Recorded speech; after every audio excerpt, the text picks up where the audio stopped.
মই বাহিৰত দোকানত কাম কৰি আছিলোঁ। তাৰপিছত বৌয়ে মানে ওলাই আহিলে, জুই লাগিছে বুলি দৌৰ মাৰি।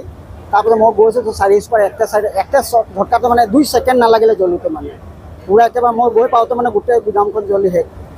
উপাৰ গুদাম আছিলে, দাদা তাৰ ভিতৰতে আছিলে, দাদা দৌৰ মাৰি ওলাই আহিলে যেন তেন। 2খন স্কুটি আছিলে ছাইডত, স্কুটি এখন বাইক জ্বলি শেষ।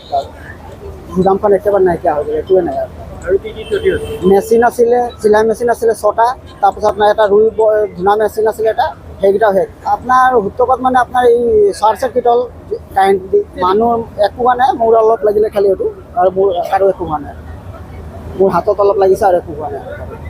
এতিয়ালৈকে জুই নোমোৱা নাই, জ্বলি আছে। ফায়াৰ ব্ৰিগেড গাড়ী লাগি আছে, 4খন গাড়ী, 4 নম্বৰ গাড়ী লাগি আছে। ক্ষতি মানে সেই কপাহ গুদামখনে গৈছে আৰু 2খন স্কুটি বছ, সিমানে আৰু একো হোৱা নাই বাৰু। মানুহ একো হোৱা নাই, খালি গুদামখন একো নাই। চিলাই মেচিন গোটেই জ্বলি শেষ। আপোনাৰ 6টা আছিলে, চিলাই মেচিন 6টা আছিলে, তাৰপিছত কপাহ বনোৱা মেচিন এটা আছিলে, সেই মেচিনটোও শেষ হ'ল। তাৰপাছত আৰু একো হোৱা নাই, মানুহ একো নহ'ল, খালি সিমানটো।